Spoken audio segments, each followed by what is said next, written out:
দাড়ি আমার ব্যাপার, আমার দাড়ি নিয়ে তুমি নাক গালাবা না, বাড়াবাড়ি করো খালি। তা কখনো দাড়ি নিয়ে কথা বলবা না। দমক দেশে দাড়ি ওনার ব্যাপার, নাক গালাতে নিষেধ করছে। কই এটে চলে গেছে উনি অফিসে।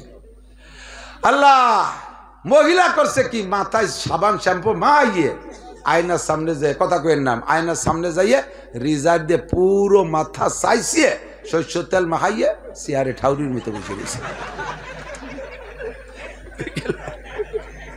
স্বামীর মুখে দাড়ি না থাকলে যত খারাপ দেওয়া যায়, বোন মাথায় চুল না থাকলে তার চেয়ে কয়েক কোটি গুণ খারাপ দেওয়া যায়। উনি বিকেলে অফিসে চাইছে, ওই অবস্থা, মুখ নাক দিয়ে চিনতিছে কিন্তু মাথায় চুল নাই, নেড়া কে কি বুদ্ধ তুদ্ধ ঠাউর মৌর কি ব্যাপার তোমার এই অবস্থা কেন? কয়েছে আমার মাথা নিয়ে নাক গালাবা না, এটা যার যার তার চুল আবার আমি রাখলি রাখবো, কাটলি কাটবো, দাড়ি তোমার রাখলি রাখবো, কাটলি কাটবো, তোর পায়ে দড়ি, আর জীবনে আমি দাড়ি কাটবো না। দড়ির বান্ধনের গোড়ায় বান্ধন না পড়লে ঢিল হয় না, কথা কন না কেন? কাজেই এই প্রতিবেশীর দিকে খেয়াল রাখতে হবে। আপনার বাড়ির কাজের মেয়ে ঈদের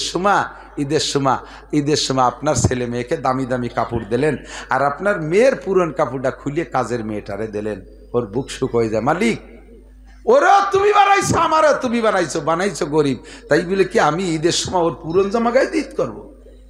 তোমার কি জোটে না? নিজের ছেলেমেয়েরা 20,000 টাকার পোশাক দাও, 15,000 টাকার দাও, তাকে 5,000 টাকার এনে দাও। তুমি জাকাত দিবা, দেখে শুনে দিবা, প্রতিবেশীর সাথে সদ্ব্যবহার করবা, তাহলে মোমেন। এরপরে মুসলমান হইতে লাগবে। 4 নম্বরটা,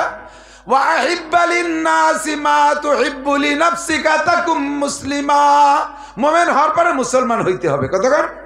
তা কি কয় যে নিজের জন্য অন্যের জন্য তাহা পছন্দ করো, নিজের জন্য যাহা পছন্দ করো।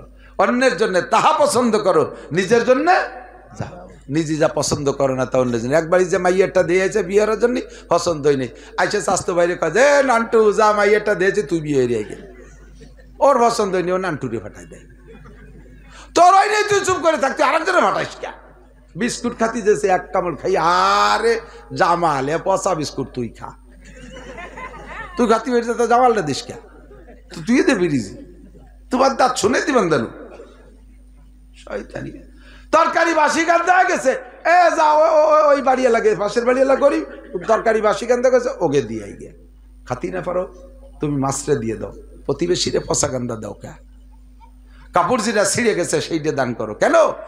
ঈদের সময় আপনার বউরে, আপনার মেয়েকে, আপনার মাকে যে দামের কাপড় দেবেন, যে কোয়ালিটির, দান করার জন্য জাকাতের কাপড় যদি দেন তাহলে সেই কোয়ালিটির কাপড় কিনে দেবেন।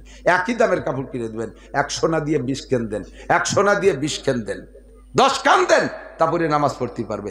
লুঙ্গি আপনি কোন দামের লুঙ্গি পরছেন? 1200 টাকা দামে, হ্যাঁ ওই 1200 টাকা দামের লুঙ্গি কিনে জাকাত দেবেন।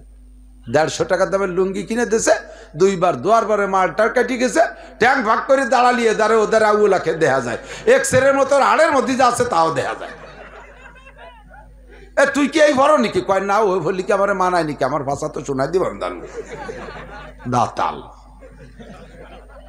তোমার এই দিতি কইছো বেটারা, যাই কম্বল যাতে সেই শীতি, আল্লাহু আকবার। ছাগলের চাদর যারে দেশে সে গায়ে দেয় না, তা নিয়ে ছাগল মুড়িয়ে থুইছে ফেসে, ছাগলের 2 বার পেশাব করে দিয়েছে, ভিজে গেছে, থরথরে কাঁপতেছে, কাকা তাড়াতাড়ি খুলে নেন, মরিয়ে গেলাম নিয়ে পরে। তাই ধুয়ে টুয়ে বানাইছে দরজার পাপোশ। তুমি তো এই কম্বলে ছাতু দেশ, তুমি কেমন তা গায়ে দেখো? আমি 12,000 টাকা দামের কম্বল গায়ে দিই, কমপক্ষে 5,000 টাকা দামের কম্বল কিনে দান করবি তোর।